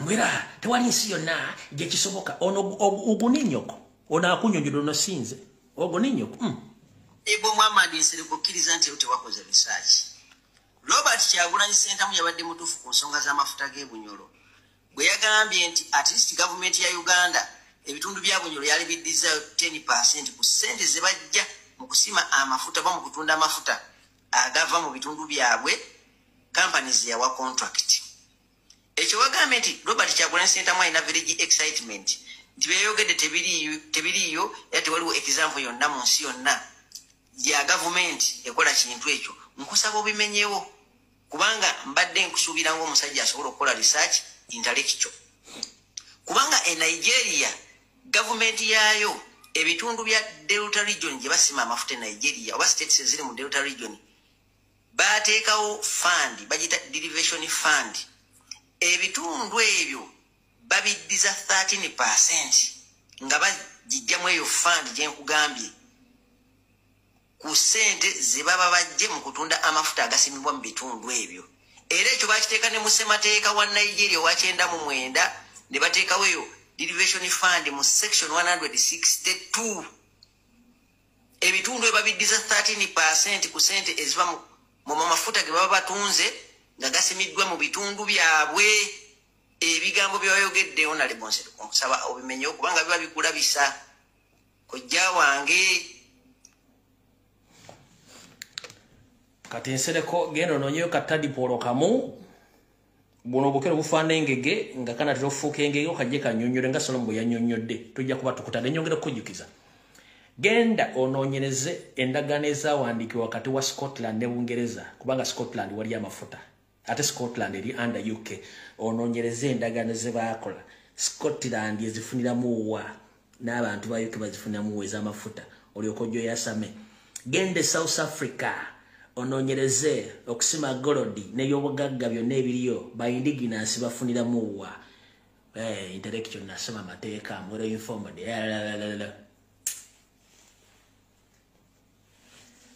the chizibu chemana chile chizibu ekiwana twaina constitution ya 1962 it was a national constitution. The 1962 constitution, it was a national constitution. But Museveni, in 1995, he introduced his personal constitution, which controls the country right now on his personal interest, not on national interest. However, all the agreements Museveni has already done in our country, those are non-national agreements. Those are personal agreements. That's why he comes in the parliament, he tables his will, he pays all MPs to agree or to disagree what he wants, and he goes away with it. You yourself can't come out and address national matters based on the 1962 constitution. You articulate the issue according to the 1995 constitution, which is Museveni's notebook. Ekizibu kyemulina omusajja nga nsireko mukamadi mwava ku national constitution eya 1962 ne mudda ku constitution ya 1995 eya Museveni ng'omuntu. Mwakoledde endagaano nga zikwata kuye ne famire ye nga bwayagala ajja mu parliament n'ateboli nga byayagala oba mbyagala n'abasasula ne biyitawo n'abikozesa mwabasigadde nga mwasambira n'abawase ne musirika nga teziyemba bannayuganda. Yensonga lwaki wandibadde ojja n'ekitabo ng'omuntu waga nti wasomako n'ogamba okusinziira ku Kyagulanyi kye yayogedde nti agenda kuwa abasajja n'abakazi b'Ebunyoro 10% ku by'obugagga nti ye okusinziira ku agreement eno eyawandiikibwa amafuta g'Ebunyoro ono yagavunaanyizibwako nono era bagabana ebitundu bwe biti nti okusinziira ku ndagaano zino amafuta gano gagenda kuvamu ssente bweziti nti ye naye Abanyoro bafuna ssente bweziti nti ye era abagoba ku ttaka bafuna ssente bweziti byonna tebiri otubyogedde era tuyogedde bali abavunaanyizibwa ku mafuta kati gw'ojjogamba Kyagulanyi kyeyayogedde bagenda kufuna 10% kikyamu. Tukuwadde ebyokola genda onoonye endagaano za Bungereza ne Scotland zikuwe answer. Gende South Africa zikuwe answer. Gende Nigeria bakuwe answer. Okitegedde muno omuvubuka akunnyonnyodde ekyo bw'okimala. Then olyoka okwata omutwe gwo gw'okozesa okuwujja ebiwojjolo gw'okozesa okufera oguwummuze wansi ove ku leediyo kubanga tokyasobola guwanirira mukulu. Tokyasobola.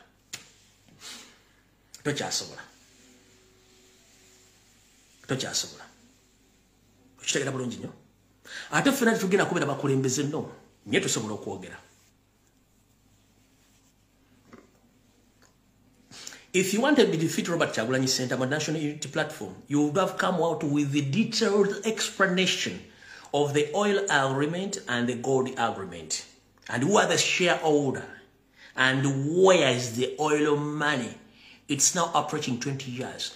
Nobody, including yourself, knows where the money goes. You copy that. Ask yourself why all the legal battles are not carried out in Uganda. Legal battles are carried out in the UK. Why? Because you yourself as an MP, you are fool. You can't even challenge your boss Museveni. Why the all legal battles end up in UK than in Uganda? Who owns that oil? It's Sam Okotesa, Museveni, Salim Sare, Janet Kembabas, and the other people, not we Ugandans. So if Bobi Wine came out to explain that, if you elect me as the next president of Uganda, I will revisit all that agreement so that all the people of Unyoro, they get at least 10% share on that oil. Was it wrong? It's not wrong. Because law amended, agreements are revisited. You understand? The so-called idiot, educated, fool, elite, Sereko Muhammad. MOP Kampala Central Division. Museveni yagamba ng'Abaganda tujja kubamalako nga bwe twakolanga emabega. Tujja kumala oba elite wano. Tugenda kumala oba elite. Tugenda kumala oba elite. Abeefula nti mwasoma naye ng'ate muli basiru muli bagwagwa.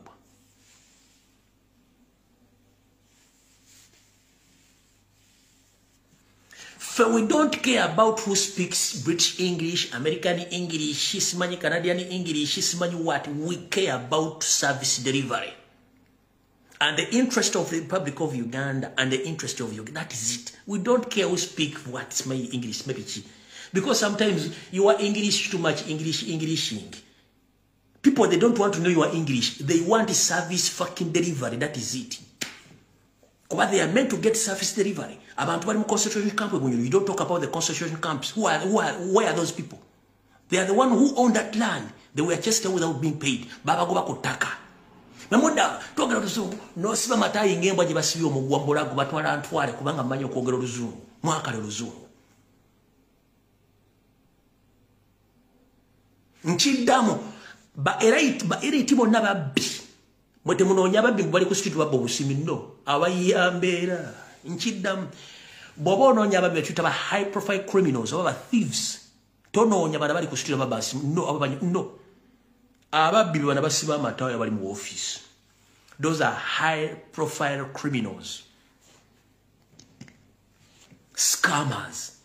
Bemwita ba elite babbi. Bana babbo obusimu ku street simanya ategudde simu abbi ensawo asaza abo si babbi bayambera kyakulya.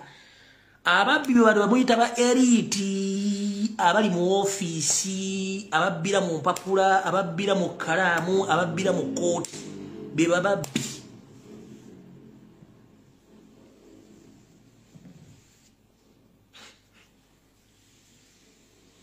Namudawa nkuba tonozo wayogedde ebigambo ku TV Kabbala n'otanyonyola kintu era nze njagala twala mukisa guno eddakiika ziri meka njagala twebaza omukisa guno mulina kye mutannalaba kakibanyonyole wano mukirabe njagala twala omukisa guno kobaza bannayuganda bonna abamu Buganda abamu East ne Southwest. So far, His Excellency Kyagulanyi yakagenda lwaki.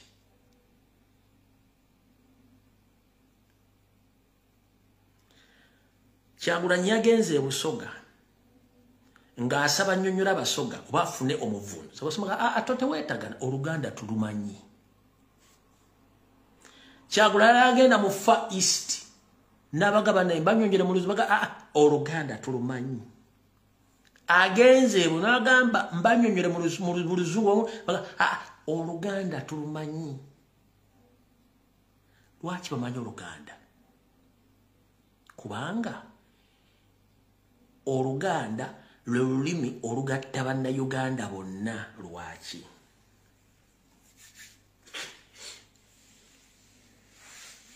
Tosibangawo ssente zo ng'owakana ekintu kye ngenda okugamba mu bulamu obwo. Eggwanga Uganda nga terinnabeerawo waliwo obwakabaka obw'enjawulo. Era obwakabaka obwatuulanga ne bukola emikwano emikago. Omuli obwa Ankole, omuli obwa Bunyoro, omuli obwa Tooro n'obwa Busoga. Era kyovula nti Omusoga n'Omuganda enjawulo zero. Omuganda n'Omunyoro enjawulo zero. In fact, Omuganda omutuufu bw'aba alanya afundikira amaliriza afundikira Bunyoro. Ompulya bulungi nnyo. Abanyankole bannakabala origino tasobola kugaa nti asobola ovuma Omuganda kizibu kubanga akimanyi ebyafaayo ebibagatta. Yensonga lwaki Abaganda bagendayo kusengayo abatandika obbacunya be Banyarwanda abagendayo oluvannyuma njagala kibere ku record teberewa omuntu akugamba nti abanyankole bagobaka abaganda ankole bali banyalwande batandiko bali saka kaje kigendo kinonyerezeeko. There are so many baganda in Ankole. They went there long time ago. They settled. They learned the culture of Banyankole. They integrated with Banyankole without any problem. Because all kingdoms all the kingdoms in Uganda, they used to work together. But unfortunately, the moment Banyarwanda came in the western side of the country, they start to destroy each and everything and start hating Baganda and chasing Baganda in the western side of the country. Ekigendo kinonyerezeeko.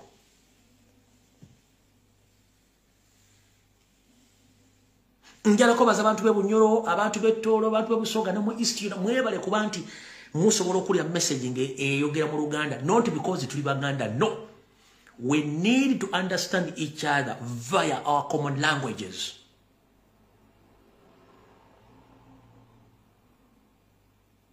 English is a foreign language. It's a colonial language. It's not an African language. Oluzungu lulimi lw'abafuzi b'amatwale sulimi lw'abaddugavu. Twandibadde twafuna olulimi olwaffe olufuga eggwanga Uganda nga buli muntu asobola okwogera. Oluganda lwogera mu Uganda, Oluganda lwogera Kenya, Oluganda lwogera Sudan eyo Maserengeta, Oluganda lwogera Congo, Oluganda lwogera Rwanda, lwogera Burundi, lwogera Tanzania, buli wamu Oluganda lwogerwa. Kubanga lwe lulimi olusuubuzi era olulimi olugatta.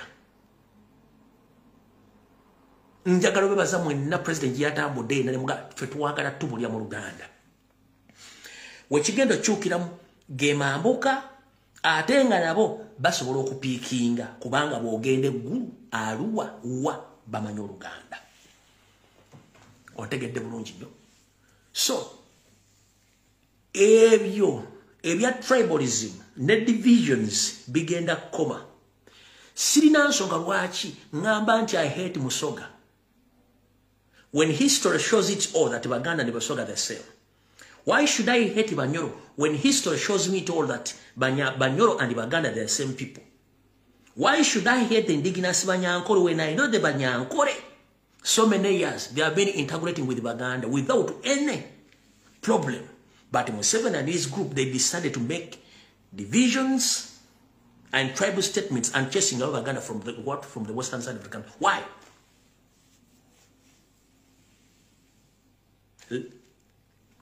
Let's say Edward Mutesa integrated with the people from northern Uganda to the extent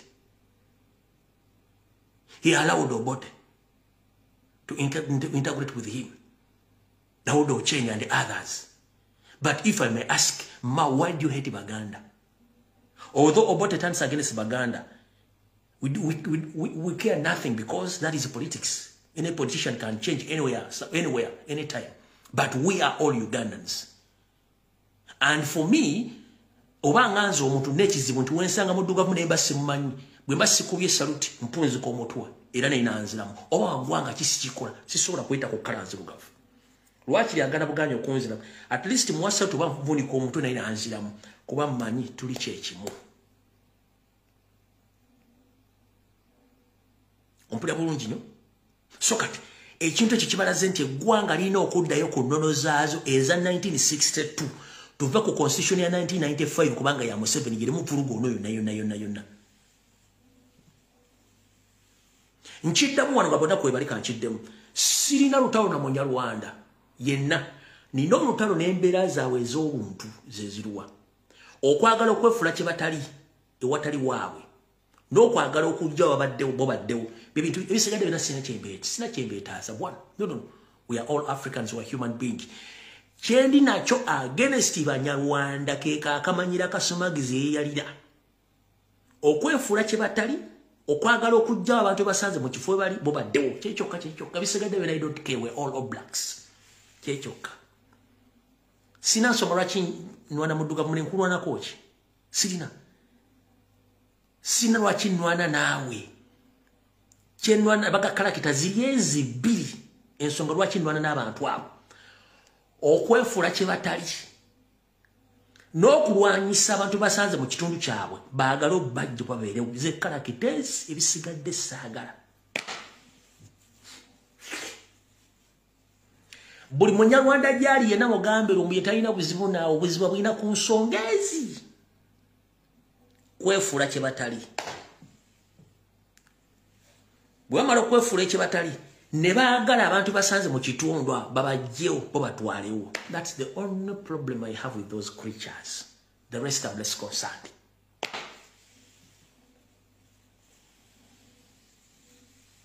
Kubanga ffenna tuli baddugavu tuli ku lukalu lw'abaddugavu tulina kaleemu ennimi tuziwuliziganya tufumbiriziganyiddwa naye obwo obuntu obubiri bwokka kyekizibu kyange.